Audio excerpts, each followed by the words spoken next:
Now, the reason that I became an alcoholic is because of this letter. I don't know if you can see it. Dear Clark, March of 1998. And I'm not going to read the letter to you. I'm not going to give you a lot of the backstory in the letter, but it was written to me by my mother in 1998. I did something that really disappointed her, and she felt the need to write me a letter to tell me how disappointed she was in me. The letter represents ultimately guilt, shame, and a fear of disappointment that made me an alcoholic. Those are the things, the feelings, the weights, the things that I had to deal with and bear when I was young, in my early 20s, when I had no one to turn to. Instead of turning and asking for help, I turned to alcohol because it was the only thing that I knew would comfort me and could take away the pain that I was afraid to express to other people. And that's why I say that letter, which represents guilt, shame, and a fear of disappointment, is why I became an alcoholic, because that is what my alcoholism was about when it first began.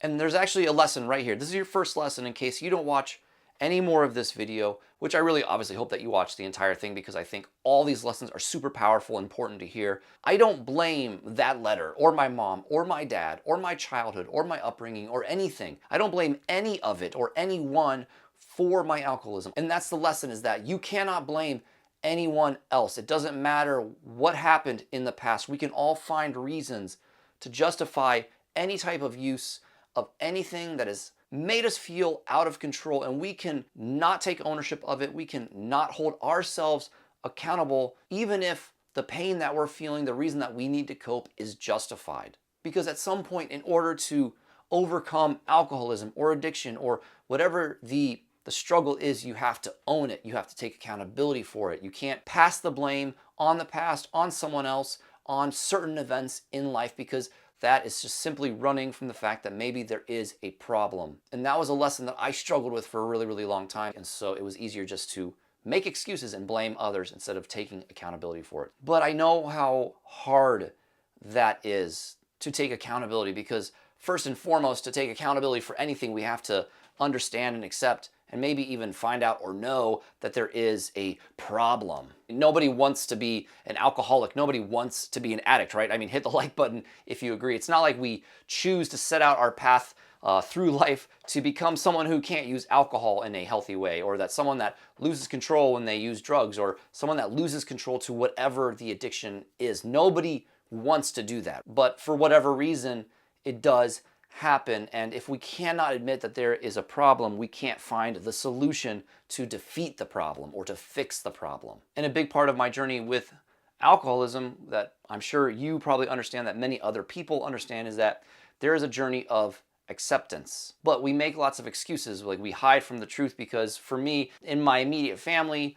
there were no alcoholics. So if I believed the mentality that addiction and alcoholism was genetic, I would say to myself back then, well, no one in my family is an alcoholic, so I can't be an alcoholic. And this is where lesson 2 comes into play. And it's really important because it's about hopefully saving you years of pain and confusion, and hopefully even years of denial. Don't assume that only certain people can become addicts or alcoholics. And really, more importantly, don't assume that maybe you or I, or maybe someone that you know, can't become an alcoholic or is an alcoholic, because ultimately all that it takes for anyone to start using alcohol in a negative fashion is to start using it in an emotional way to cope with life or stress or fear, grief, sadness, heartache, whatever it is.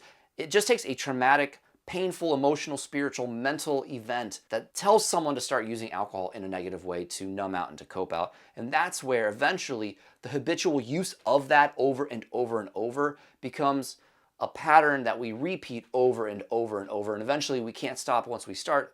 And therefore we need alcohol to get through our day-to-day existence. And thus we become an alcoholic and we can't stop, and it gets completely out of control. And that can happen to anyone, my friend. You know, there's the stigma around what is an alcoholic or what's an addict. And a lot of us will see the stories of the people that have ruined their lives or ruined other people's lives because of alcoholism or addiction. And we'll compare ourselves to them and we'll say, well, obviously I'm not an alcoholic because I have a job and I get up every day and I pay the bills and I take care of my kids and I haven't ruined my life like those people over there. And obviously that's a stigma and a mentality that just keeps us stuck in denial. And then of course there's all this guilt and shame around having a problem, around being an alcoholic or an addict, which makes all of us afraid of admitting that we have a problem because we don't want people to think that there's something wrong with us. So this all just kind of keeps us in this little vicious kind of cycle of denial that doesn't get us any closer just to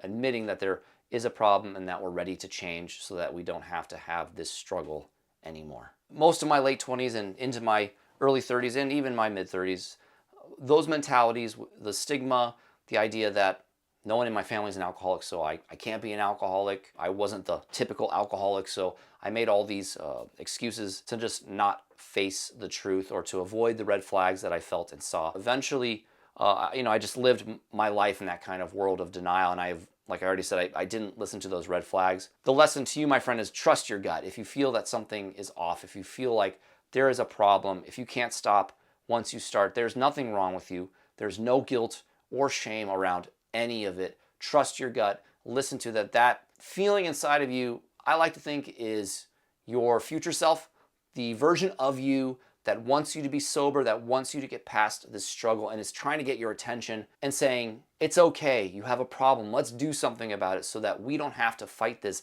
battle of fear, guilt, and shame for the rest of our life. So trust your gut. And that leads to lesson number 4, which is ask for help. I never asked for help until the very end of my battle, which is usually how the end of a battle begins, is by asking for help. But I never asked for help because of shame, because of guilt, because I didn't know if my family would understand. I was afraid of disappointing them or being a failure in their eyes because I was an alcoholic. So I never asked for help, and I tried to tough it out on my own, which is exhausting. It just helps the recovery process and the healing process and the process of just admitting there is a problem by asking for help, which is what I finally did in 2016 and 2017, and went to my first AA meeting with a friend who was a few years sober because he simply said, I get it.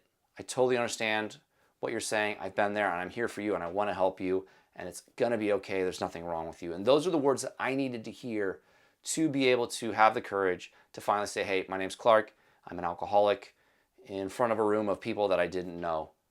And that was the beginning of my journey of recovery and getting out of alcoholism. I also made a conscious choice that I would not let my life be defined by my former alcoholism, that I would not label myself a struggle that was part of my story, but it's not my story, if that makes sense. Ultimately, the final lesson that I want you to hear is that you do not have to be an alcoholic or an addict forever. You don't have to every single day for the rest of your life fight the desire to drink or fight the guilt and shame that comes along with this idea that you struggled with it at one point in your life. You can find a way to heal all the stuff, the trauma, the things that we talked about that can make anyone an alcoholic, the trauma, the pain, the why that kind of woke the alcohol misuse up. You can heal all of that so that your desire to use, to cope in negative ways completely goes away.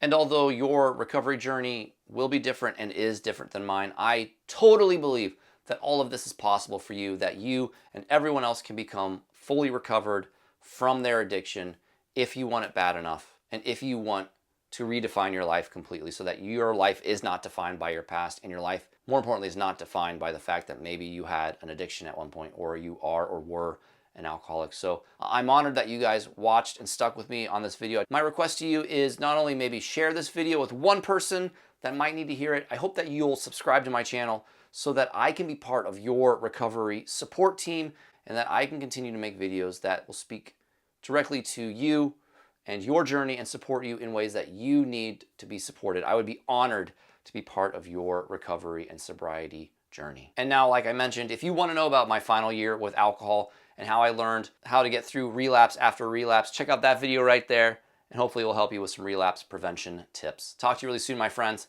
Bye.